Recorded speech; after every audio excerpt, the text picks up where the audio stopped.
ঘন জঙ্গলের মাঝে আছে এমন এক কলেজ যেখানে মানুষ প্রতিদিন স্বাভাবিকভাবে ঘুরে বেড়ায়, হাসে, আনন্দ করে, কিন্তু কেউ জানেই না ঠিক তাদের খুব কাছেই শত শত বছর ধরে ঘুমিয়ে আছে এক ভয়ঙ্কর অভিশাপ। কথিত আছে কালিঙ্গা রাজ্যের পতনের পর একটা অশুভ শক্তিকে চিরদিনের জন্য লুকিয়ে রাখতে গভীর এক রহস্যময় কূপের ভেতরে বন্দী করা হয়েছিল। সবাই ভেবেছিল সেই অন্ধকার ইতিহাস চিরতরে মাটির নিচে চাপা পড়ে গেছে, কিন্তু অভিশাপ কখনো মরে না। সে শুধুমাত্র সঠিক সময়ের অপেক্ষা করে। কয়েকজন কলেজ শিক্ষার্থীর সামান্য এক ভুলে ভেঙে যায় সেই প্রাচীন সিলমোহর, আর তারপর থেকে শুরু হয় রহস্যময় কিছু নিখোঁজের ঘটনা আর খুন। কিন্তু আসল প্রশ্ন হলো, সেই কূপের ভেতরে আসলে কি বন্দী ছিল?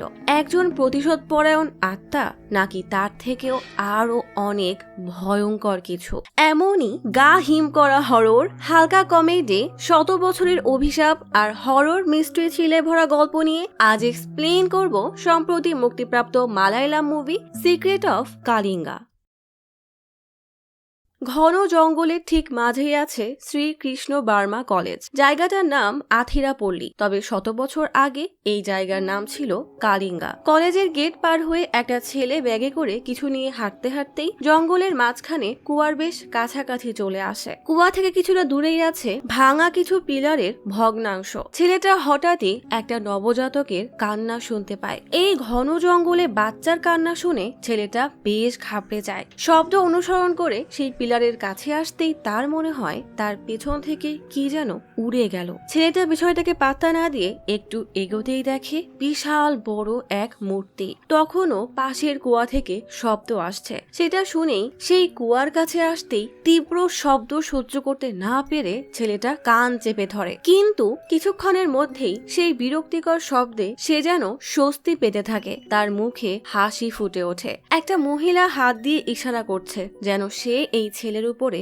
কালো জাদু করছে। মহিলাটা দুই হাত হঠাৎ করে মুঠ করে নিতেই ছেলেটা স্থির হয়ে যায়। তার দুই চোখ একদম সাদা হয়ে গেছে, যেন তার চোখে কোনো মনিই নেই। ছেলেটা নিজের উপর নিয়ন্ত্রণ হারিয়ে সোজা কুয়ার কাছে এসে লাফ দেয়। এমন অস্বাভাবিক মৃত্যুর ঘটনা ঘটতেই কলেজে মাইকিং করা হয়, ভবিষ্যতে এমন কোনো ঘটনা যেন না ঘটে, তাই কলেজ কর্তৃপক্ষ কলেজের পেছনের মান্দাকিনী জঙ্গলে যাওয়া একদম নিষেধ করে দিয়েছে। এমন কথা শুনে ছাত্রছাত্রীরা বেশ ভয় পেয়ে যায়। রাতে এই টপিক নিয়েই চার বান্ধবী গল্প করছিল। এদের মধ্যে যে সবচেয়ে ভীতু তার নাম হলো দুর্গা। সে বলে আজ পূর্ণ চন্দ্রগ্রহণের রাত, আজ নাকি ওই মান্দাকিনীর শক্তি আরো দ্বিগুণ হয়ে যায়। এই জন্যই জঙ্গলের উত্তর দিকের রাস্তায় কাউকে যেতে মানা করা হয়েছে। কাল সকালে পূজারি এসে ওই কুয়ার কাছে পূজা না করা পর্যন্ত সবাইকে সাবধানে থাকতে বলা হয়েছে, কারণ মান্দাকিনীর আত্মা নাকি আমাদের আশেপাশেই আছে। দুর্গার মুখে এমন কথা শুনে তার বান্ধবী ববিতা বলে, আরে বোকা, এসব আত্মা বলতে কিছুই হয় না।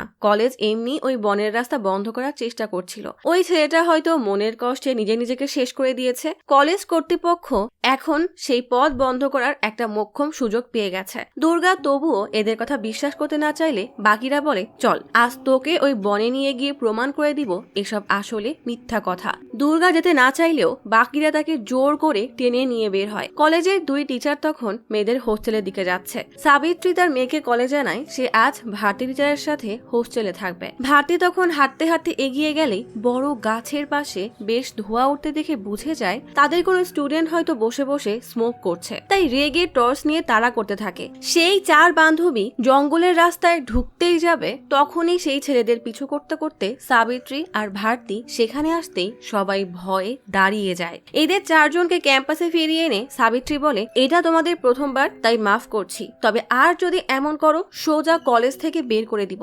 ভয়ে চারজন হোস্টেলে ফিরে যায়। ভারতী এসব দেখে বলে, এখনকার মেয়েরাই এমন ওভার স্মার্ট, এর পরের প্রজন্ম না জানে আরো কত কাণ্ড ঘটাবে। তোমার তো একটা মেয়ে আছে তাই না, সাবধানে থেকো। ভালোই হয়েছে আমি কখনো বিয়েই করিনি। সাবিত্রী এই কথাটায় বেশ চিন্তায় পড়ে যায়, তবু অতটা পাত্তা না দিয়ে বাড়ি ফিরে আসে। ফোনে কথা বলতে বলতে তার মেয়ে গায়ত্রীর নোটবুক চেক করতেই একটা চিরকুট পায়। একটা ছেলে গায়ত্রীকে লাভ লেটার দিয়েছে। এটা বুঝতে পেরেই সাবিত্রী বেশ চিন্তায় পড়ে যায়। ভারতীকে সেটা জানাতেই ভারতী বলে, তোমাকে তো আমি আগেই সাবধান করেছিলাম, একমাত্র মেয়ে বলে কি আদর দিয়ে মাথায় উঠাবে? তুমি ওকে তোমার স্বামীর বাড়ি পাঠিয়ে দাও। ওরা তো বেশ রাগী আর কড়া স্বভাবের, তাই গায়ত্রী ওদের কাছেই টাইট থাকবে। সাবিত্রী বেশ চিন্তায় পড়ে যায়, কারণ সে ভালো করে জানে তার স্বামী বেশি একটা সুবিধার না। মান্দাকিনীর সেই কুয়ার পাশে তখন যজ্ঞ চলছে। সব পুরোহিত মিলে মন্ত্র পড়ে কুয়ার উপরে ঢাকনা দিয়ে সিলগালা করে দেয়, এমনকি সেই পিলারের ভগ্নাবশেষও আটকে দেয়। প্রিন্সিপাল এসব দেখে বেশ ভয় পেতে থাকে। গল্প চলে আসে 10 বছর পর। সাবিত্রীর মেয়ে গায়ত্রী গভীর রাতে ঘুমের মাঝেই ভয়ানক এক স্বপ্ন দেখে লাফিয়ে ওঠে। সাবিত্রী গায়ত্রীকে স্বাভাবিক করতে ছাদে আনতেই গায়ত্রী জানায় তার বাবা তাকে রোজ নানা বাহানায় পশুর মতো মারত, আর কথায় কথায় বলতো আমি নাকি তার মেয়ে না। ভারতী টিচারের কথা মতো সাবিত্রী মেয়ের সাথে আর আগের মতো মেশে না, তবে কড়া ভাষায় জানিয়ে দেয় সে গায়ত্রীর অ্যাডমিশন তার কলেজেই করিয়ে দিয়েছে, তাকে আর ওই নরকে ফিরতে হবে না। সকাল সকাল বড় ভাইয়ের সংগ্রহ করা আর্টিকেল থেকে কলেজের আসল ইতিহাস সম্পর্কে জানতে বসা এই ছেলেটার নাম আজি। সামনেই উঠানে আজির মেজ ভাই কৃষ্ণা রোজকারের মতোই পূজা করে এটাই বলছে যেন তার বড় ভাই বিয়ে করে নেয়, তাহলে এবার সেও একটা বিয়ে করতে পারবে। তখনই বড় ভাই মানাফ এসে আজির হাতে বই দেখে রেগে বলে, তোকে না কতবার মানা করেছি, আমার জানালে তুই হাত দিবি না। আজি বিরক্ত হয়ে তাদের কলেজ গ্রুপের একটা ছবি দেখায়, যেখানে লেখা মান্দাকিনী একটা মিথ্যা রম্য গল্প, তারা এসব মানে না। পলিটিক্যাল পার্টির রাজন দাবি করেছে কলেজ কর্তৃপক্ষ ইচ্ছা করে এই গুজব ছড়িয়েছে যেন তারা জঙ্গলের রাস্তা বন্ধ করে আরামে গাছ কাটতে পারে। এই ছবি দেখতেই মানাফ টিটকারির হাসি দিয়ে তার জানালে সেই ছেলের ছবি দেখায়, যার রহস্যময় মৃত্যুর কারণে কলেজ উত্তরের ওই কুয়া বন্ধ করতে বাধ্য হয়েছিল। গল্প চলে আসে 10 বছর আগে। মানাফ তখন এমন মোটু ছোটু না, বরং হ্যান্ডসাম হিরোর মতো ছিল। রয়্যাল এনফিল্ড নিয়ে কলেজে এসে ক্লাস বাদ দিয়ে ঘুরে বেড়াতো। একদিন সে যখন উত্তরের ওই জঙ্গলে রিল্যাক্সে স্মোক করছিল, তখন হঠাৎ কলেজ ক্যান্টিনে কাজ করা নন্দনকে বনের রাস্তা দিয়ে হাঁটতে দেখে। আচমকাই কুয়া থেকে একটা বাচ্চার কান্নার শব্দ ভেসে আসে। নন্দন সেদিকে যাচ্ছে দেখে মানাফও কৌতূহলবশত তার পিছু করে। হঠাৎই নন্দন এমন ভাবে কান চেপে ধরে যেন কোনো যন্ত্রণাদায়ক শব্দ তার কানে ভেসে আসছে। এরপর হঠাৎই সে এমন ভাবে হাসছিল যেন মনে হচ্ছিল ওই শব্দে সে আনন্দ পাচ্ছে। চোখ খুলতেই সে এক অন্য মানুষে বদলে গেল। তারপর সোজা গিয়ে কুয়ায় পড়লো। আমি আদৌ জানি না সেদিন মান্দাকিনী আমাকে কেন ছেড়ে দিয়েছে। তোমার এই বন্ধুরা নিজেরা কিছু দেখা না পর্যন্ত বিশ্বাস করবে না, তবে আমি সেই প্রশ্নের উত্তর না জানা পর্যন্ত এই কলেজের ইতিহাসের তদন্ত চালিয়েই যাব। নিশ্চয়ই ভাবছো সব জানা সত্ত্বেও আমি কেন তোমাকে ওই কলেজে ভর্তি করেছি, কারণ আমি চাই তুমি সবার উপর নজর রাখো আর ওই কলেজে কি হচ্ছে আমাকে খবর দিবে। ভাইয়ের এসব কথা শুনে আজি বেশ অবাক হয়ে তাকায়। তখনই মানাফকে আকাশ নামের তার এক লোক কল দিয়ে জানায়, তুমি ঠিকই বলেছিলে, 17 শতাব্দীতে এক তাইওয়ানের পেইন্টার কৃষ্ণ ভার্মা মহলে এসেছিল। সে তার বইতে রাজ পরিবারের সবার কিছু পেইন্টিং বানিয়ে ছাপিয়েছিল, তবে তার বইয়ের সব কপি নষ্ট করে দেওয়া হয়েছে।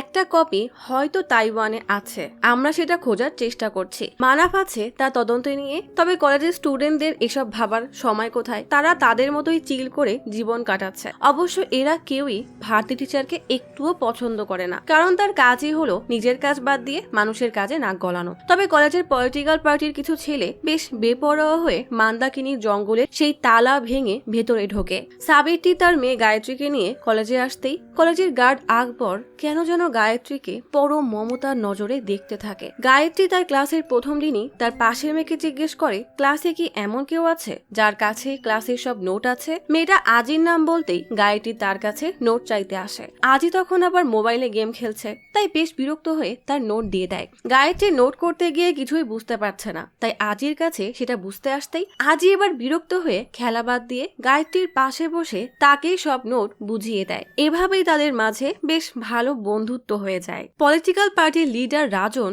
শাবল দিয়ে কুয়ার সেই দরজা ভাঙতে গেলেই হঠাৎ তাদের কমরেড কল দিয়ে সেটা ভাঙতে মানা করে দেয়। ছেলেটা বলে, এসব আমাদের কাজ না, কলেজ কর্তৃপক্ষকে বাধ্য করে এইসব ভাঙাবো। তুমি সবাইকে জানিয়ে দাও কালই আন্দোলন শুরু হবে। কৃষ্ণা তখন তার মামাকে বলে, ভাই মনে হয় না এই জন্মে আর বিয়ে করবে, আমারও আর বিয়ে হবে না। তখনই আজি কল দিয়ে বলে, মানব ভাইকে কলে পাইনি, তাই তোমাকে জানাচ্ছি কাল থেকে মান্দাকিনীর জঙ্গলের দরজা খোলার জন্য আন্দোলন হবে, সবাইকে বাধ্যতামূলক আন্দোলনে যেতে হবে, তুমি ভাইকে জানিয়ে দিও। খবরটা শুনতেই কৃষ্ণার চোখে মুখে ভয়ের ছাপ স্পষ্ট দেখা যায়। মামা বলে, এত ভয়ের কি আছে, মান্দাকিনীর গল্প তো আসলে বানানো গল্প। কৃষ্ণা বলে, তুমি নিজ চোখে দেখোনি তাই এসব বলছো। গল্প চলে আসে অতীতে, যখন নন্দনের মৃত্যুর পর কলেজ কর্তৃপক্ষ সবাইকে জঙ্গলে যেতে নিষেধ করে দেয়। কৃষ্ণা তখন ফার্স্ট ইয়ারে পড়তো। এই খবর শুনে দুই ভাই মাতাল হয়ে স্মোক করছিল। হঠাৎ তাদের দুই টিচার দেখে ফেলে। তারা টর্চের আলো দেখেই ভয়ে জঙ্গলের দিকে দৌড় দেয়। দৌড়াতে দৌড়াতে দুই ভাই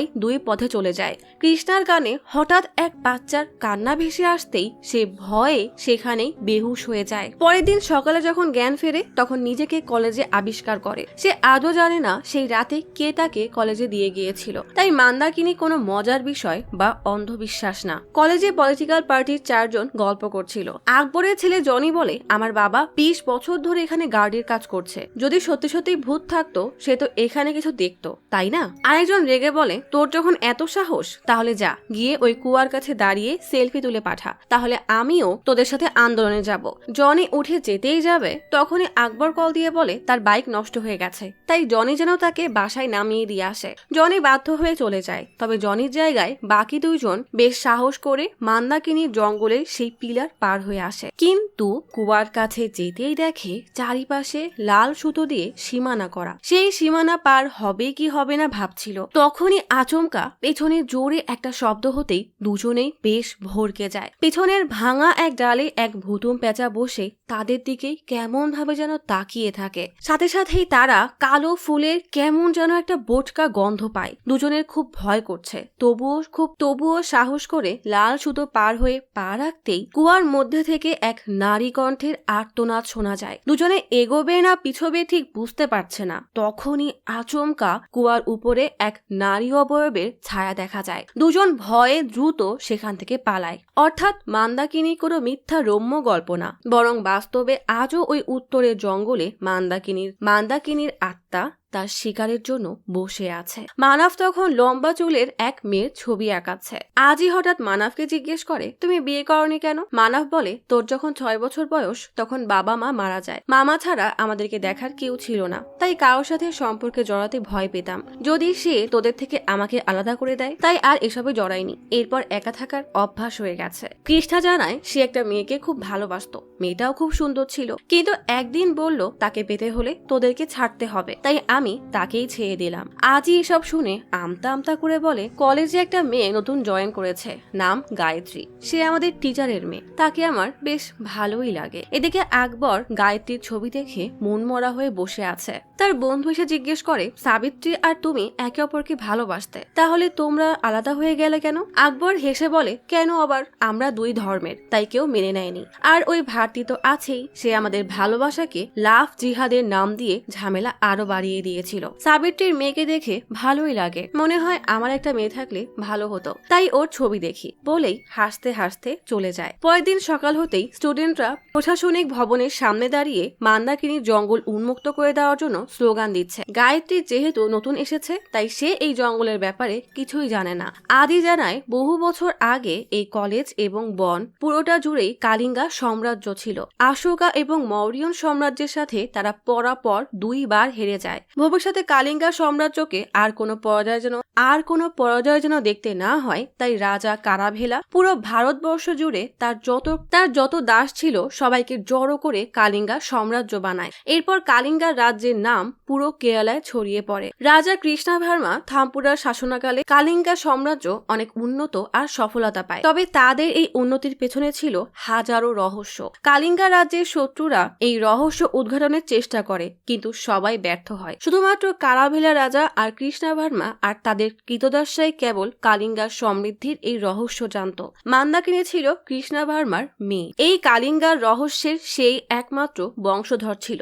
সেখানে এক হিংসুটে আদিবাসী ছিল, যেই জাতির নাম ছিল কাপালাম। চন্দ্রগ্রহণের দিন শত্রুপক্ষের সেনা প্রাসাদের যোদ্ধাদের উপর তীর বর্ষণ করে। তখনই কালিঙ্গা বংশের সব পূর্বপুরুষরা মারা যায়। মান্দাকিনীকে একা পেয়ে অত্যাচার করে মেরে ফেলা হয়।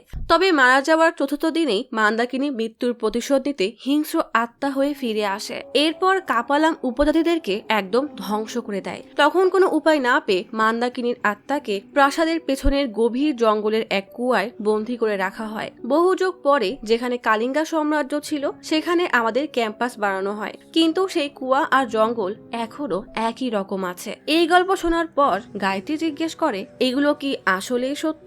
আজি বলে, এই প্রশ্ন তো আমাদের সবারই। এখানে কত বড় বড় ডক্টরেট করা প্রফেসররা আছে, তবুও তারা ভূতকে ভয় পায়। এটা শুনে গায়ত্রী হেসে দেয়। গায়ত্রীর হাসি দেখতেই আজি মুগ্ধ হয়ে তাকে দেখতেই থাকে।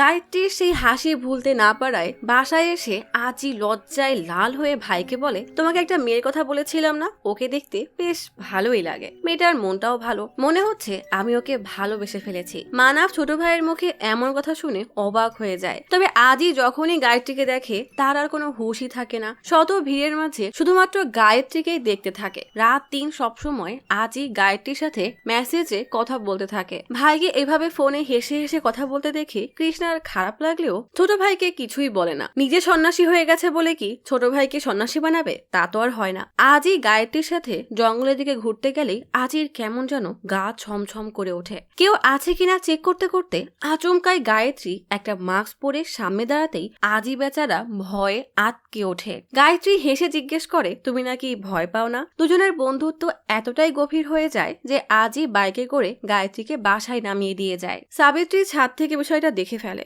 মামা একদিন আজিকে জিজ্ঞেস করে, মেয়েটাকে প্রপোজ করেছিস?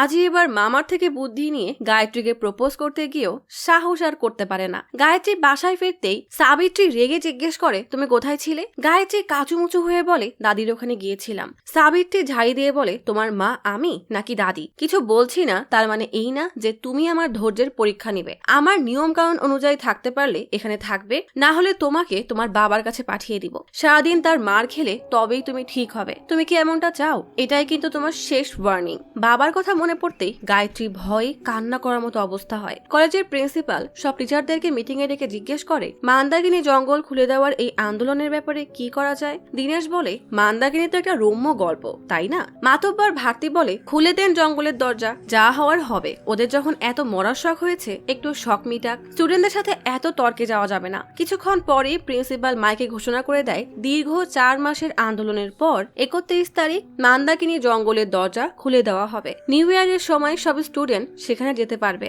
এই খবর শুনে স্টুডেন্টরা বেশ খুশি, যেন আজ তাদের ঈদ লেগেছে। 31 তারিখে কলেজের পুরনো 4 বান্ধবী দুর্গা, অনু, ববি আর গীতা জঙ্গলের শেষ প্রান্তের পাহাড়ের চূড়ায় বসে কলেজ লাইফের কথা মনে করছে। মনে আছে, এরাই সেই 4 জন যারা 10 বছর আগের সেই রাতে জঙ্গলে যেতে গিয়ে ধরা পড়ে যায়। মানব তখন তার বাসায় একটা পূজা রাখে। মানব কাকে যেন কল দেয়, কিন্তু তার ফোন কেন যেন বন্ধ বলে। আকাশ জিজ্ঞেস করে, এসব করে কি হবে? মানব জানায়, এটা হচ্ছে অপদেবতার প্রতি পারিবারিক প্রথা, প্রতি বছরই করা হয়। এই দিন অপদেবতারা ফিরে আসে, তাই আমরা আমাদের বাসার বাইরে যেতে পারি না। আকাশ জিজ্ঞেস করে, কিন্তু আজই তো আজ কলেজে গিয়েছে। মানব বলে, সে তো আর এসবে বিশ্বাস করে না, আর ও এসব নিয়ে পড়াশোনাও করেনি, তাই কোনো সমস্যা নেই। মায়ের বকা খাওয়ার পর গায়ত্রী আজির কোনো মেসেজের উত্তরই দেয় না। আজি এক সিট পেছনে বসে কল দিলেও গায়ত্রী কল রিসিভ করা তো দূরের কথা, একবার ফিরেও তাকায় না। গায়ত্রীর এক বান্ধবীর ভাই তাকে কল দিয়ে জানায় ইন্টারভিউ পরের সপ্তাহে, তাই সে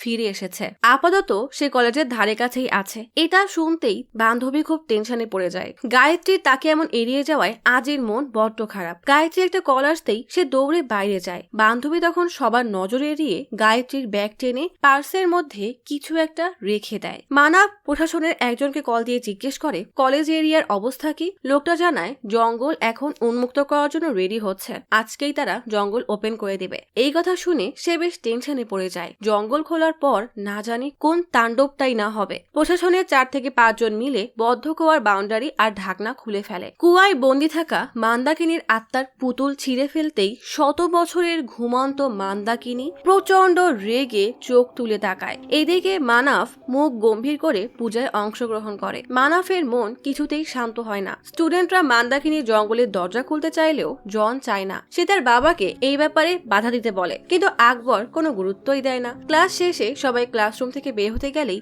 হঠাৎ গায়ত্রীর ব্যাগ থেকে পার্সটা পড়ে যায়, আর গায়ত্রী সেটা খেয়ালও করে না। মানাফ স্টাডি রুমে এসে কৃষ্ণাকে জানায় জঙ্গল আগামীকাল না বরং আজই খুলে দিচ্ছে। কৃষ্ণা চিন্তায় পড়ে যায়, কারণ তার মানে এখন থেকে তার আর ঘুম হবে না। রাতেই সেই বান্ধবী গায়ত্রীকে কল দিয়ে জানায় সে কিছু জিনিস গায়ত্রীর ব্যাগে রেখে দিয়েছিল, যেটা কেউ দেখতে পারলেই মনে করবে গায়ত্রীর সাথে কোনো ছেলের সম্পর্ক আছে আর সে বকে গেছে। গায়ত্রী মায়ের ভয়ে সাথে সাথেই ব্যাগ খোঁজা শুরু করে, কিন্তু পার্সটা আর পায় না। গায়ত্রী ভাবে যদি কোনো সমস্যা হয় মা তাকে আর ছাড়বে না। বাসার কোথাও ব্যাগ না পেয়ে তার মনে পড়ে যায় তার পার্সটা হয়তো ক্লাসরুমে পড়ে গেছে। অন্য এক বান্ধবীকে কল দিয়ে জানালে সে বলে সকালে ক্লিনিং স্টাফরা ক্লিন করে, তার আগেই ওটা নিতে হবে। আমি তোর সাথে যেতাম, কিন্তু আমার বাবা কেমন তুই তো জানিসই, তুই একা তোর মায়ের স্কুটি নিয়ে যা। গায়ত্রীর ভয় হয় যদি কেউ দেখে ফেলে তাহলে তো অনেক সমস্যা হবে। বান্ধবী বলে সিকিউরিটি গার্ড যদি তোর পার্স পেয়ে যায় তাহলে সমস্যা আরো বাড়বে। মানাফ আর কৃষ্ণা চিন্তা করছে এই অবস্থায় কি করা যায়। তখনই মামা এসে জানায় নিউ ইয়ার উপলক্ষে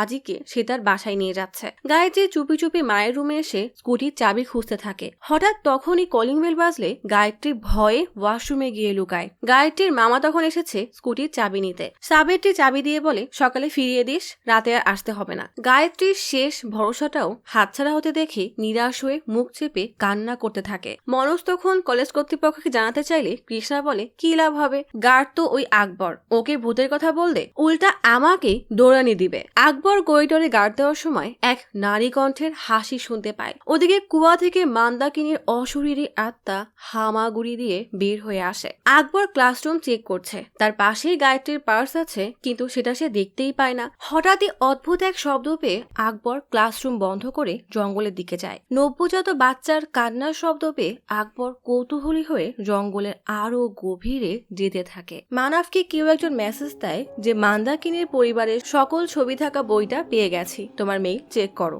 আকবর তখন হাঁটতে হাঁটতে কুয়ার কাছে পৌঁছে যায়। শাড়ি পরা মান্দাকিনী কুয়ার উপরে বসে হাত দিয়ে নানা রকমের ইশারা করতে থাকে, যেন সে কোনো মন্ত্র পড়ে তাকে বসে নেওয়ার চেষ্টা করছে। সাথে সাথে আকবরের কানে তীব্র যন্ত্রণাদায়ক শব্দ ভেসে আসে। সে হাত দিয়ে শক্ত করে 2 কান চেপে ধরে। মান্দাকিনীর হাত মুঠ করতেই আকবরের চোখ একদম সাদা হয়ে যায়। আকবর পুরোপুরি মান্দাকিনীর বশে চলে আসে। আকবর এবার ধীরে ধীরে কুয়ার দিকে এগোতে থাকে। হঠাৎই আকবরের মোবাইলে কল আসতেই ফোনের শব্দে আকবর মান্দাকিনীর বশ থেকে মুক্ত হয়ে যায়। এই গভীর রাতে কুয়ায় এমন এক মেয়েকে দেখে ভয়ে সেখান থেকে পালিয়ে যায়। মানাফ তখন মেইলে মান্দাকিনীর ছবি দেখতে পায়। আকবর ভয়ে দৌড় মারতেই মান্দাকিনীর প্রচন্ড রাগ হয় যে আকবর কিভাবে তার বশীকরণ থেকে মুক্ত হয়ে গেল। ছবিটা দেখতেই মানাফের কেমন যেন চেনা চেনা মনে হয়। আজই ড্রিঙ্কস করতে করতে চেক করে গায়ত্রী তার একটা মেসেজেরও উত্তর দিচ্ছে না। কষ্টে মামাকে বলে ও নিজেকে ভাবেটা কি,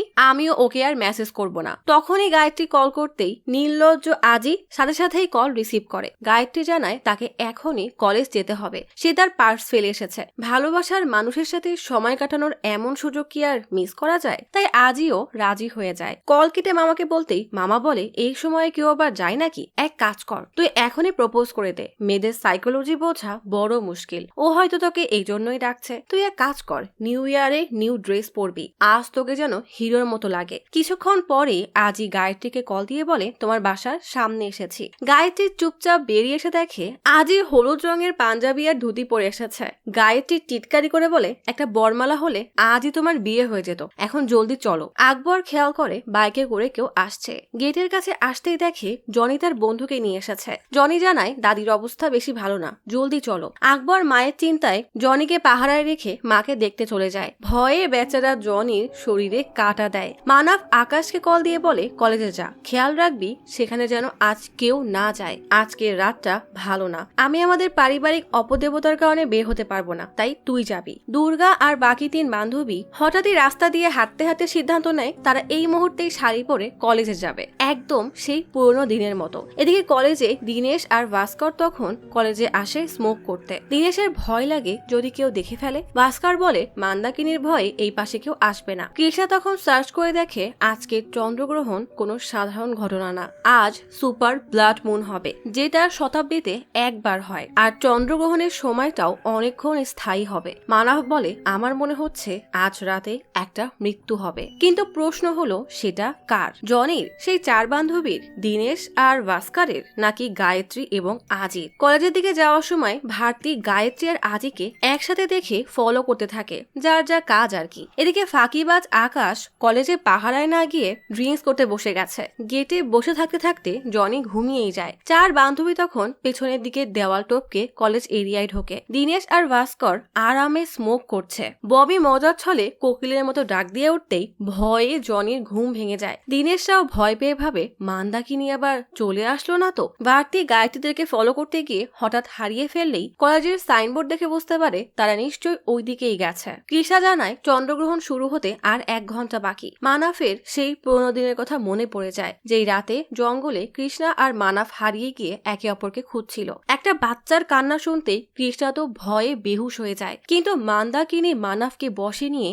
তার চোখ সাদা করে দেয়। মানাফ কুয়ার উপরে দাঁড়িয়ে লাফ দিতেই যাবে, তখনই এক মেয়ে এসে মানাফের হাত ধরে টানে। এমনই ভয়ঙ্কর স্বপ্ন দেখে মানাফ আতকে ওঠে। কৃষ্ণা জিজ্ঞেস করে তুমি কি আবারও সেই একই স্বপ্ন দেখেছো? মানাফ তার আঁকানো মান্দাকিনীর ছবি দেখে বলে এই হাত আমাকে বাঁচিয়েছিল, তার হাতে এমন গহনা ছিল, কিন্তু যে সবাইকে মেরে ফেলে সে আমাকে কেন বাঁচালো? কৃষ্ণা বলে হয়তো সেই দিন অন্য কাউকে আগেই হত্যা করেছিল এই জন্য। মানাফ বলে না, এর পেছনে নিশ্চয়ই অন্য কোনো রহস্য আছে। এদিকে ভয়ে জনি বাবাকে কল দেয়, কিন্তু আকবর কল রিসিভই করে না। ভয় লাগা সত্ত্বেও জনি টর্চ নিয়ে চেক করতে আসে। দীনেশ আর ভাস্কর উকি দিয়ে দেখে 4 জন মেয়ে হেঁটে যাচ্ছে। তারা বুঝে যায় এরা হয়তো পুরনো স্টুডেন্ট। গায়ত্রী আর আজিও তখন কলেজ গেটে এসে পৌঁছায়। জনি তখন কলেজের পেছন গেটে চেক করছে, তাই গেটে কাউকে পাহারায় না দেখে গায়ত্রী ধীরে ধীরে এগোতে থাকে। জনি তখন পেছনে হঠাৎ নুপুরের শব্দ পেয়েই দৌড়ে আসতেই এক দেয়ালের আড়ালে গিয়ে লুকিয়ে পড়ে।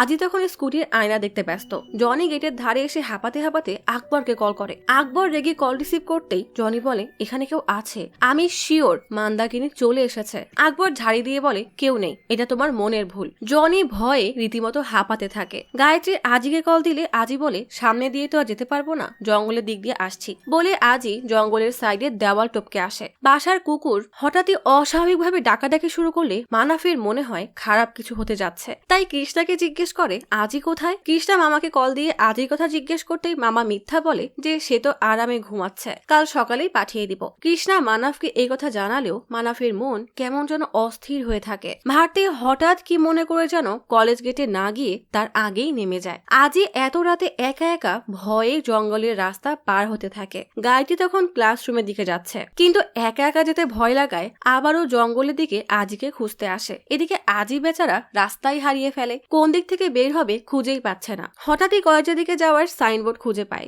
গায়ত্রী তখনই আজি আজি বলে ডাক দিলে জঙ্গলের ভিতর থেকে ভারী পুরুষালী কণ্ঠে কেউ গায়ত্রীকে ডাকতে থাকে। গায়ত্রী ভাবে হয়তো আজি ডাকছে, তখনই গায়ত্রীর ফোনে আজির কল আসে। গায়ত্রী কল রিসিভ করতেই আজি জানায় সে তো এখন কলেজে। গায়ত্রীর এবার প্রচন্ড ভয় লাগে, শব্দটা গায়ত্রীকে অনবরত ডাকতেই থাকে। এক পর্যায়ে গায়ত্রী পেছনে ফিরতেই সেই মাস্ক দেখে হক চকিয়ে যায়। গায়ত্রী আর এক মুহূর্ত দেরি না করে সেখান থেকে চলে যায়, আর মাস্কটা নিচে পড়ে যায়। মানাফ আকাশে কল দিলে আকাশ কলেজে না গিয়েও বলে কলেজে আজ কেউ আসেনি। মানাফ অস্থির হয়ে কলেজের ভিতরে ভালো করে চেক করতে বলে, কিন্তু আকাশ মানাফকে ধোকা দিয়ে ড্রিঙ্কস করতে ব্যস্ত হয়ে পড়ে। অপরদিকে 4 বান্ধবী তাদের পুরনো ক্লাসরুমে আসে। রুমের প্রতিটা কোনায় আনাচে কানাচে তাদের কত স্মৃতি আছে, বেঞ্চে তাদের নাম লেখা। অপরদিকে ভয়ে জনি এমনিই কাঁপছে, তার উপরে সেই বান্ধবীর একজন গান গাইতে শুরু করলেই জনি ভাবে হয়তো কোনো ভূত গান গাচ্ছে। দীনেশ আর ভাস্কর বের হওয়ার সময় খেয়াল করে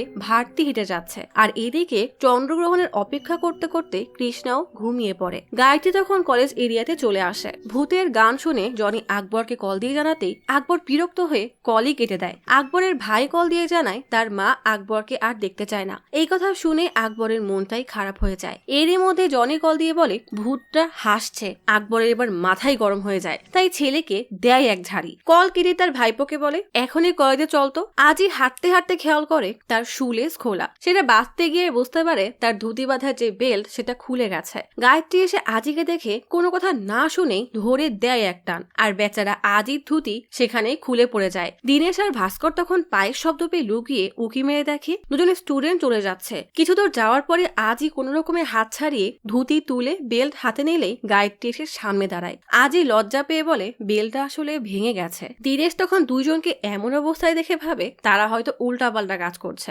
ধমক দেওয়ার জন্য এগিয়ে যেতে গেলেই ভাস্কর তাকে আটকায়। তবে এটা যে সাবিত্রীর মেয়ে সেটা সে চিনে ফেলে। গায়ত্রী তখন একটা দড়ি পেয়ে আজির ধুতি বাঁধা শুরু করে। খুশিতে তো আজির কানে বিয়ের সানাই বাজছে, মানে এই ভুতুরে কলেজেও তার কল্পনা বন্ধ হবে না। ভারতী দুজনকে এভাবে দেখে ছি ছি করে চলে যায়। দীনেশ এবার আজি আর গায়ত্রীর কাছে যায় আর ভাস্কর যায় ভারতীর পেছনে। মানে এদের জ্বালায় বেচারি মান্দাকিনিও যেন কনফিউজ হয়ে যাবে যে সে কাকে রেখে কাকে মারবে।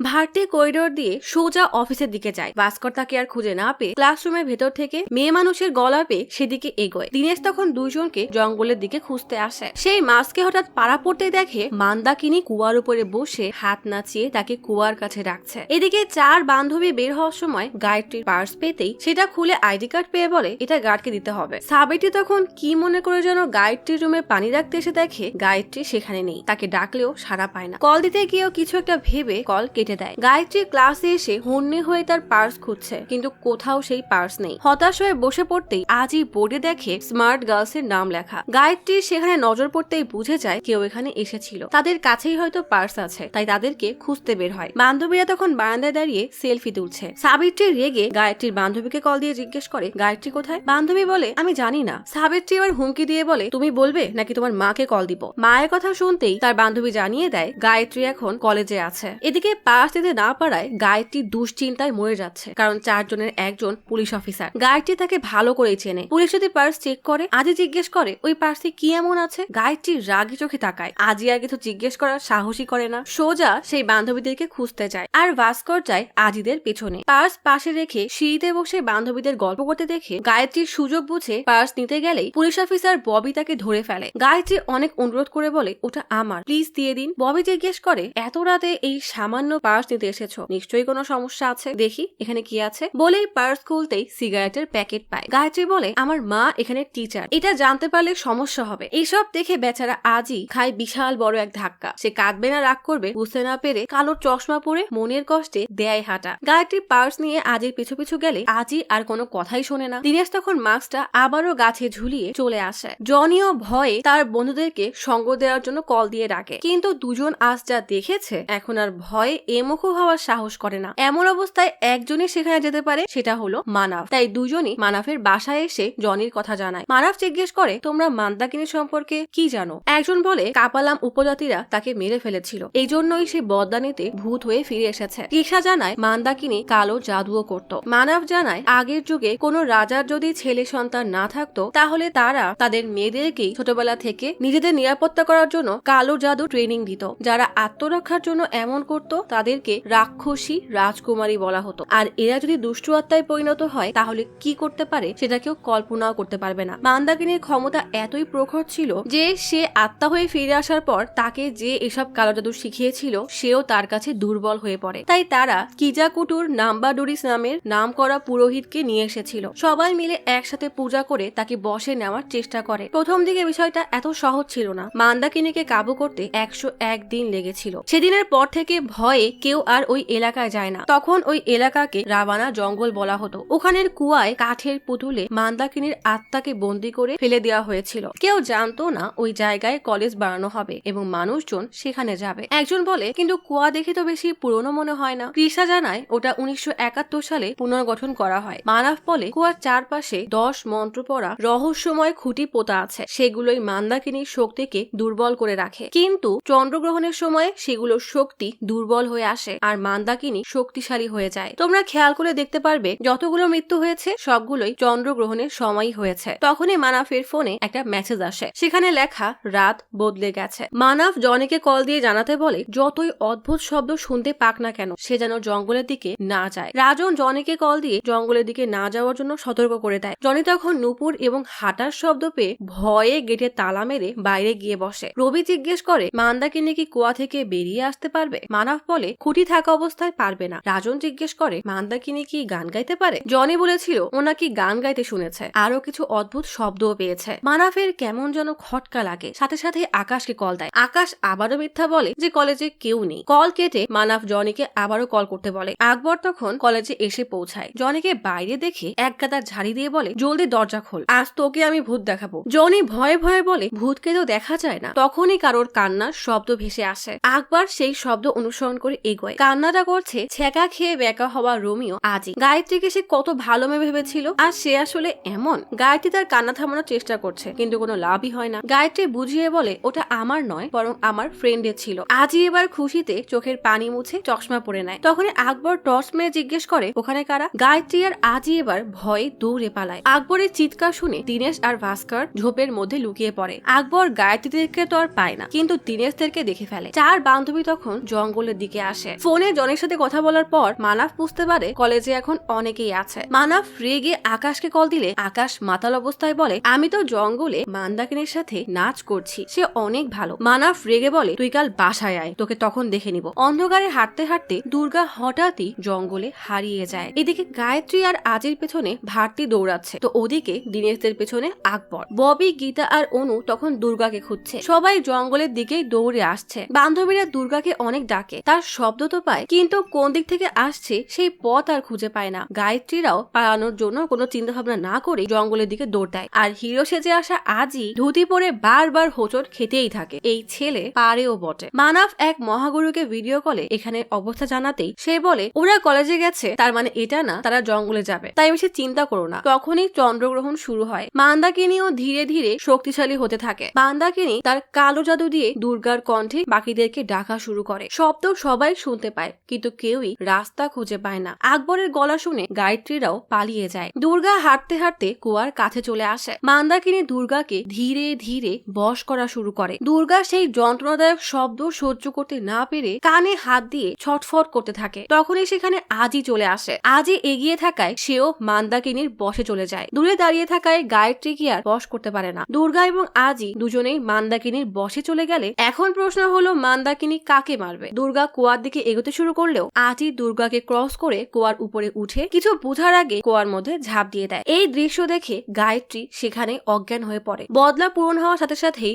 বড় একটা ঘন্টা বাজতে থাকে। মানাব সেই শব্দ পেতেই তার মন অস্থির হয়ে পড়ে। সে জানেই না তার প্রাণপ্রিয় ভাই আর নেই। পূর্ণ চন্দ্রগ্রহণ হতেই চাঁদ রক্তের মতো লাল হয়ে যায়। মানাব, কৃষ্ণা আর বাকিদের চোখে মুখে আতঙ্কের ছাপ। না জানি মান্দাকিনী আজ কত মানুষের জান নিবে। দুর্গা তখনও মান্দাকিনীর বশে হাঁটছে। হাঁটতে হাঁটতে যেই না কুয়ার উপর উঠতেই যাবে তখনই দুই টিচার এসে তাকে ধরে কয়েকবার ডাকতেই তার হুঁশ ফিরে আসে। কুয়ার আড়ালেই যে মান্দাকিনী বসা তাকে কেউ দেখতেই পায় না, কারণ সে কাউকে দেখা দেয় না। তখনই আকবর আর জনি দৌড়ে আসে, দেখে কুয়ার পাশেই গায়ত্রী বেহুশ হয়ে পড়ে আছে। দুজন কোনো রকমে গায়ত্রীর হুঁশ ফিরালেই গায়ত্রী দৌড়ে কুয়ার কাছে এসে চিৎকার করে আজিকে ডাকতে থাকে। কারোর আর বুঝতে বাকি থাকে না আজি কুয়ার মধ্যে পড়ে গেছে। আকবর জলদি কুয়ার পানিতে টর্চের আলো ফেলে দেখার চেষ্টা করে কিন্তু আজি কি আর দেখা যায় না। আকবর জনিকে জলদি কোনো দড়ির ব্যবস্থা করতে বলে। দুর্গার বান্ধবীরা সব দেখে দুর্গাকে জিজ্ঞেস করে তুই কুয়ার কাছে গেলি কিভাবে? দুর্গা এখনো শকের মধ্যে আছে। সে বলে আমার কিছুই মনে নেই, শুধু এটুকু মনে আছে স্যাররা ডাকতেই আমার হুঁশ ফেরে। গীতা বলে তার মানে মান্দাকিনীর আত্মা ওকে হিপনোটাইজ করেছে। জনি দড়িয়ে দিয়ে দৌড়ে আসছে। তখনই রাজন কল দিয়ে জিজ্ঞেস করে ওখানে এখন কি হচ্ছে? জনি জানায় একটা ছেলে কুয়ায় পড়ে গেছে, আমরা তাকে ওঠানোর চেষ্টা করছি। তখনই আকবর জনিকে চিৎকার করে ডাকলে জনি কল না কেটেই পকেটে রেখে কুয়ার কাছে আসে। এই পাশ থেকে কৃষ্ণা আর বাকিরা তাদের কথা শুনতে থাকে। রবি বলে আমাদের তাহলে ফায়ার সার্ভিসকে কল দেওয়া উচিত। মানাফ তো আর জানে না ছেলেটা আসলে তার ভাই, তাই বেশ হতাশ হয়ে বলে যাকেই ডাকেন না কেন ওই কুয়ায় কেউ একবার পড়লে তাকে আর জীবিত ফেরানো সম্ভব না। আকবর আর জনি তখন দড়ি ফেলে আজিকে ওঠানোর ব্যর্থ চেষ্টায় ব্যস্ত। তখনই হঠাৎ গায়ত্রী আজি বলে ডাকতেই মানাফ দৌড়ে আসে। এবার তার আর বুঝতে বাকি থাকে না কুয়ায় আসলে তাদের কলিজার টুকরো ভাই আজি পড়ে গেছে। জলদি আকাশে কল দিয়ে জিজ্ঞেস করে আজি কি কি আজ কলেজে গেছে? আকাশ নেশার ঘুরেই বলে, একটা জরুরি কাজ ছিল হয়তো, তাই এসেছে, একটু পরেই চলে যাবে। মানাফ আর এক মুহূর্ত নষ্ট না করে গাড়িতে উঠতে গেলেই ফোনের মধ্যে শোনে জন বলছে, বাবা, দড়ির অপর প্রান্ত কেউ ধরেছে, জলদি টানো। আকবর আর জনি তাদের সর্বোচ্চ শক্তি দিয়ে দড়ি টানতে থাকে। মাতব্বর ববিতা হঠাৎ বলে, যে দড়ি টানছে সে যদি আজই না হয়ে অন্য কোনো অশুভ শক্তি হয়। জনি বলে, হ্যাঁ বাবা, আমি অনেক হরর মুভিতে দেখেছি কুয়া থেকে বিভৎস অশরীরী বের হয়ে আসে। বলেই ভয়ে দড়ি ছেড়ে দিতেই তাল সামলাতে না পেরে আকবর নিজেই এবার পড়ে যাচ্ছিল। জনি দ্রুত বাবা আর দড়িকে ধরে সামনে নেয়, কিন্তু আকবর দ্বিধায় পড়ে যায়। আসলেই কি দড়ি ওঠানো উচিত? মানাফ আর কৃষ্ণা ভাইকে হারানোর ভয়ে শক্ত হয়ে যায়। আকবর সামনে তাকাতেই গায়ত্রীর মায়ামাখা মুখটা দেখতে পায়। গায়ত্রী কাকতি মিনতি করে তাকে ওঠাতে বললেই আকবর আর মানা করতে পারে না। সবাই চোখ বুজে আজির জন্য প্রার্থনা করছে। বেশ কিছুক্ষণ দড়ি টেনে ওঠানোর পর ফাইনালি আজিকে দেখা যায়। আকবর আর জনি বহু কষ্টে আজিকে কুয়াতে তুলে আনে। খুশিতে গায়ত্রী কান্না করে দেয়। কিন্তু এই আজি একটু স্বাভাবিক হতেই কি বলে জানেন? গায়ত্রী কোথায়? সবাই বুঝে যায় এই পাগল আজি গায়ত্রীকে কতটা ভালোবাসে। পরের দিন সকাল হতেই বিজ্ঞ মানাফ চিন্তা করতে থাকে, কুয়ায় পড়ে তো কেউ বেঁচে ফেরে না, তাহলে মান্দাকিনী আজিকে কেন ছেড়ে দিল? ভাইয়ের এমন কথা শুনে বেচারা আজি বলে, তুমি কি চাচ্ছিলে যে আমাকে মেরে ফেলুক? মানাফ কিছু বলার আগে মামা এসে বলে, এত বড় ঘটনা ঘটে গেল আর তুই এখনো চেক আপ করিসনি, জলদি চল আমার সাথে। বলেই আকাশ আর আজিকে নিয়ে যায়। আকাশ তো ভয়ে দেদর। আজি চলে যেতেই হঠাৎ আজির ফোনে গায়ত্রী কল দেয়। ফোনে গায়ত্রীর ছবি দেখতেই মানাফ দৌড়ে গিয়ে তার আঁকানো একটা পেন্টিং চেক করে। দুজনের চেহারা হুবহু একই রকম। মানাফ কৃষ্ণাকে ডেকে ছবি দুটো দেখিয়ে বলে, এবার বুঝতে পেরেছো মান্দাকিনী আজিকে কেন ছেড়ে দিল? কারণ হলো গায়ত্রী। গায়ত্রী এর আগের জন্মে কালিঙ্গা বংশের দ্বিতীয় রাক্ষস রাজকুমারী ছিল, অর্থাৎ মান্দাকিনীর ছোট বোন। গল্প চলে আসে 506 শতাব্দীতে, যখন এই কলেজ আর বিশাল এই বনের জায়গায় কালিঙ্গা রাজ্য ছিল।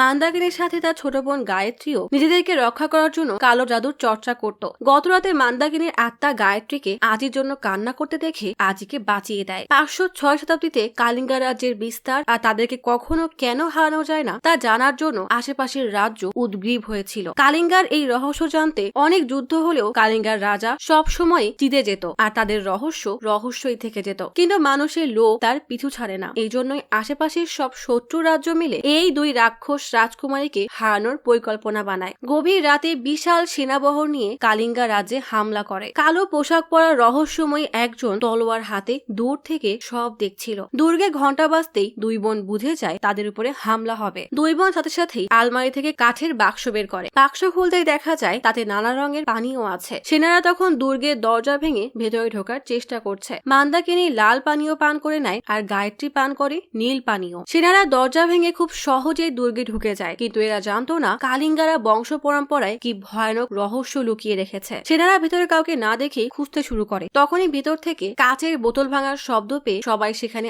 আসতেই যা দেখে তা কেউ কখনো কল্পনাও করেনি। মান্দাকিনীর হাতে লাল আগুন দাউ দাউ করে জ্বলছে আর গায়ত্রীর হাতে নীল আগুন দাউ দাউ করে জ্বলছে। দুই বোনের চোখ সাদা হয়ে আছে। তারা সেই আগুন ছুঁড়ে মারতেই সব সেনাদের শরীরে আগুন লেগে যায়। প্রাণ বাঁচানোর জন্য সবাই দৌড়ে পালায়, কিন্তু দুই বোন তাদের আগুন দিয়ে পুরো দুর্গের দেওয়াল জ্বালিয়ে দেয়। পালানোর পথ না পেয়ে হাজার হাজার সৈন্য ওই দুর্গের মধ্যেই পুড়ে মারা যায়। এটাই ছিল ওই কালিঙ্গা পরিবারের আসল রহস্য। দূরে পাহাড়ে দাঁড়িয়ে যেই রহস্যময় লোক এসব দেখছিল সেই হলো সিকিউরিটি গার্ড আকবরের পুনর্জন্ম। এই জন্যই মান্দাকিনী সেদিন আকবরকে বাঁচিয়ে দিয়েছিল। দুই বোনকে জিততে দেখে বনের মধ্যে থেকে কালো প্যান্থার নিয়ে হাসি মুখে মানাফকে আসতে দেখা যায়। তার মানে দুই বোনের জয়ে সেও খুশি। এই জন্যই মান্দাকিনী সবাইকে মেরে ফেললেও মানাফকে বাঁচিয়ে দিয়েছিল। এই যুদ্ধের পরেই আকবরের সাথে মান্দাকিনী এবং মানাফের সাথে গায়ত্রীর ভালোবাসা হয়। এই জন্য আকবর এবং মানাফকে জালে ফাঁসানোর পরও মান্দাকিনী বাঁচিয়ে দিয়েছিল। আর এই জন্মে গায়ত্রীর চোখে আজির জন্য ভালোবাসা দেখে তাকেও বাঁচিয়ে দেয়। তবে সেই রাতের পর মান্দাকিনীর জঙ্গল আজীবনের জন্য বন্ধ হয়ে যায়। এরপর আর কেউ সেই জঙ্গলে তালা খোলার দাবি তোলার সাহস করেনি। আর মানাফও গত 10 বছর ধরে খুঁজতে থাকা প্রশ্নের উত্তর পেয়ে গেছে। এভাবেই মানাফ কালিঙ্গা বংশের সব রহস্য জেনে যায়। তবে সেই রহস্য নিজের মাঝেই লুকিয়ে রাখে। তাই সেই রহস্য আজও সবার কাছে একটা রহস্যই রয়ে গেছে।